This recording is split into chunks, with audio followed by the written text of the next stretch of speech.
friends, it's Raven.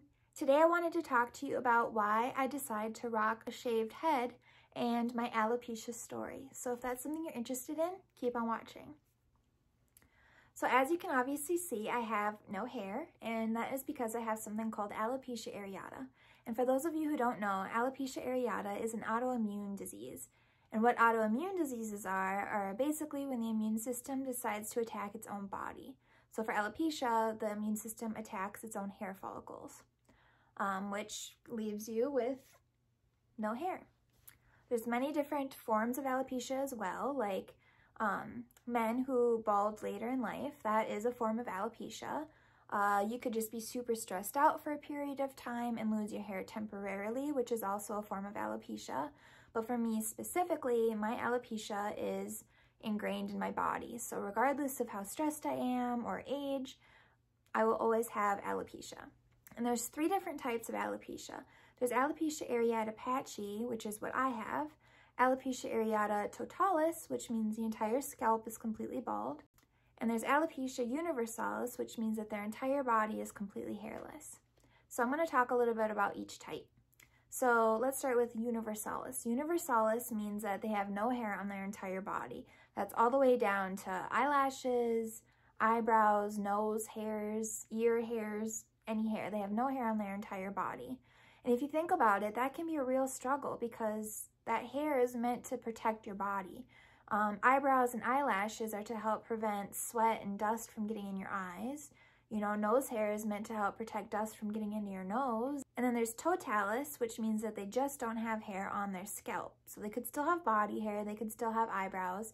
It's just the entire head is hairless. And then there's alopecia areata patchy, which is what I have. And basically that means that I still have all of my body hair, I just lose different patches of hair on my head. So as you can see, I have a lot of different patches.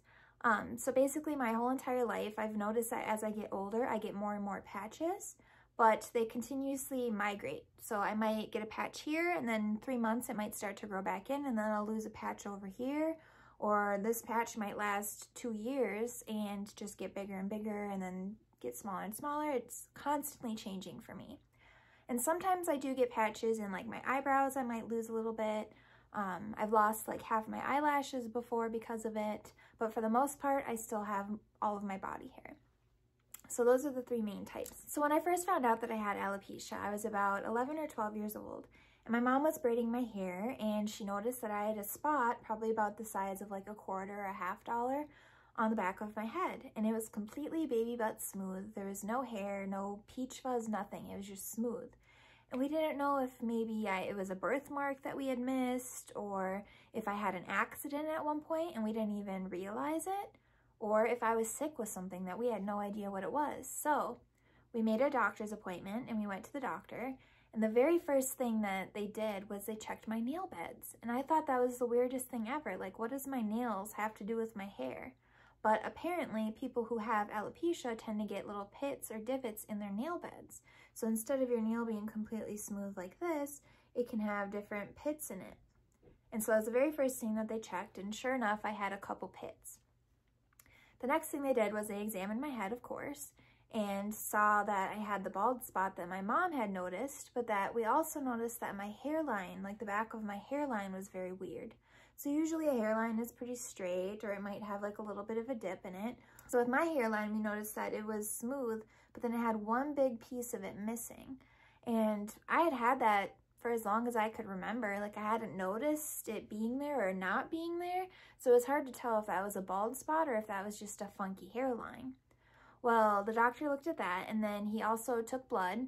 And of course, that was just to make sure that I didn't have any other disorders or diseases that could also cause hair loss. So that was just to rule out any other possibilities. So after he took the blood and everything came back clean, so that meant that it was alopecia. And he kind of talked to me about what it was and what it meant and how it's completely harmless. Like, there is nothing wrong with me because I have alopecia. So, you know, other autoimmune diseases can really affect people. Like, diabetes is an autoimmune disease, and people could really get sick and, you know, die from neglect with diabetes. But with alopecia, I don't have to worry about any of that. The worst thing that happens with alopecia is that I lose my hair. So I was very, very thankful for that. And then he also explained to us how there is no current treatments or cures for alopecia. So there are ways to treat the symptoms of it. So we could get steroid creams to rub on my head to help stimulate hair growth, or he also offered steroid injections to help stimulate hair growth. And I was like, I'm not getting shots in my head every couple of months to help with hair growth. No, thank you. And I did try the creams, but the creams didn't work out for me very well, so I just nixed that idea too. And then he also asked if he could take a sample of my scalp, and that was a big no for me. It was a very small amount that he wanted. He took out his pen and he clicked it and he showed me the inside part of where the ink part comes out of the pen, that hole. And he said he just wanted to take 2 or 3 little pieces that big from my scalp, that he would numb up the area really good and just be a quick grab and go situation.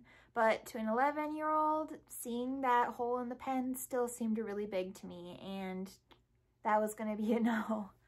So didn't go through with that. Didn't want the injections, didn't want to have him take pieces of my scalp. I was okay with all of that. And then he took me and my mom into the separate room that had one of those old school big box TVs on like the rolly wheels that you see in elementary school. He took one of those out and he put in this DVD of a girl who was younger than me at the time who had alopecia totalis, so her entire scalp was completely bald. And it was just her kind of explaining what it's like to have alopecia and how she can wear wigs and stuff if she wanted to, and, you know, just kind of gave me the rundown on what alopecia was. And when we left the doctor's office, of course, my mom was a little bit nervous and didn't quite know how to react with it. But for me, I was kind of excited, honestly, which I don't know if that's the right reaction to have, but for being an 11-year-old, it could have been a lot worse. But I was really excited to go back to school and share it with my friends and my teachers how I have this new disease or whatever that I had never heard of. And I was excited to the idea of getting wigs if I ever needed them. And I remember even on the way home from the doctor's office telling my mom, hey, this means I could get a different wig for every day of the week if I wanted to. And looking back now, having that kind of a reaction as an 11-year-old is pretty amazing. That I didn't take it harsher than that. Especially being a girl, I feel like it's hard with the idea of losing your hair. Like, hair is a big part of being a girl or a woman, and so for me to react that way, I think was a bonus. But then I noticed that as I got older, it went from 1 spot to 2 spots to 3 to 4 spots, and luckily I was able to hide it all throughout high school and into my college years. I mostly got spots along the side and the bottom, so if I grew my hair out long on top, it would hide it pretty well. But then towards the end of college, I started struggling because I started getting spots like here, for example, where it would be more towards the front of my hairline, so it was a lot harder to hide. So then what I started doing was wearing scarves. I had bangs, so I'd leave my bangs down, and I would wear scarves, you know, here back, or headbands to try and hide my hairline. But it became such a hassle to try and constantly fidget with my hair and make sure I was hiding it. And it got to the point even where I bought this like powder stuff that you like powder onto your hair to try and blend it in and hide any thinness. And that just, it wasn't working, and it was frustrating. And I was super depressed because I felt ugly with my hair. You know, parts of my hair would grow back and other parts I would lose. So if I had long hair, I'd have some parts that were short pieces and long pieces, and it felt messy to me, like dirty to me, even though it wasn't. It just felt so uncontrollable, and I didn't like that. So that was when I decided to shave my head for the first time. I did it on September 1st, and that was, I believe, 2012 or 2013. I shaved my head on September 1st because September is Alopecia Awareness Month. So I decided that I would document what it's like to have a shaved head. So I rocked the shaved head at work and at school, and it took a lot for me to accept that. So I would try to hide it with hats or wigs, things like that.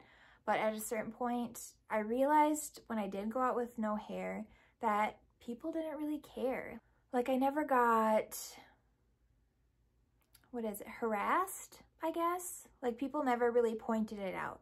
I feel like it's one of those things that you don't comment on it. And I have had a few times where people ask me like, oh, do you have cancer? Or, you know, do you do that to your hair on purpose? And for me personally, I like having a shaved head because I like to educate people. You know, when people ask me if I do it on purpose, I like to tell them what I have. The only thing that I don't like is when other cancer survivors come to me and say, oh, your hair is coming in so nicely. You know, I had breast cancer as well. And they try to talk to me about that. That really breaks my heart because then I have to tell them, like, I'm totally healthy. I'm so sorry that you're going through what you're going through. But mine is more or less, I was just born this way, you know? And so that can be really hard, is dealing with people who have cancer that come to me and want to talk to me about it. But for the other parts, you know, people who ask about it, I like to just educate people. And that's why I prefer to go without wigs. I do have a bunch of wigs that are fun to play with for like dress up or going out or whatever, but for the most part, I like to just rock a shaved head. So that was the first time that I shaved my head. And then as I was getting ready to graduate college, I realized that I have to try and go out and find a professional job afterwards. And I was really nervous that I couldn't get a professional job if I had a shaved head. So I started to grow my hair out again. And so I had like a short little pixie cut. And at that time I was still able to hide the spots, like all the side parts had grown back in. So I was able to hide it, and I got my job, kept my hair growing, and I got it back down to probably about here. And then I got engaged in 2016, and I was gonna have my hair be all long and braided pretty for the wedding. And, you know, I tried playing around with different extensions and that powder stuff again, and, you know, whatever I could to do the hairstyle that I wanted, but still be able to hide my spots. But then once it came to about like a year before the wedding, we were engaged for 2 years.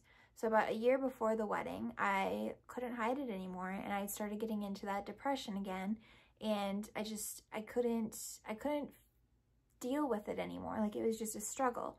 So I made the decision to shave my head again, and I knew that our wedding was coming up and that I would just have to accept it. Like, this is who I am, and all of our family and friends know that. So for our wedding, I wore a wig for the ceremony, so that we could have some nice pictures with the hair. And then afterwards, for the reception, I took it off, and I went the whole rest of the wedding with a bald head. And I felt so free. I still felt so beautiful. If anything, I felt prettier without hair than I did with my natural hair. I just was not comfortable in my own hair because of how it was reacting with me, and I felt more comfortable being bald. And that's the same thing now going forward, is I like having a shaved head because I feel the most comfortable this way. I love educating people who want to ask me about it. I like to educate them. And yeah, this is just me. This is who I am. So I wanted to put it out there early on in my YouTube videos because I'm sure that people will be asking about it. And so I want to be able to refer people back to this video. So yeah, this is just how I am for now. And although they don't have any cures for it yet, they do have different treatments that different people can try. And they're constantly coming out with new information about alopecia. And I'm going to link a couple different resources down below for you to check out if you want to learn out more. So yeah, that's my journey with alopecia. And if you guys have any questions at all, please feel free to ask. There's nothing off limits to questions. I love educating people about it. So yeah, I hope to hear from you guys soon. And if you like this video and want to see more like it, go ahead and like. And if you want to follow along on my journey for a no-spend 2021 year, go ahead and subscribe so you can follow along. Okay, talk to you guys later. Bye.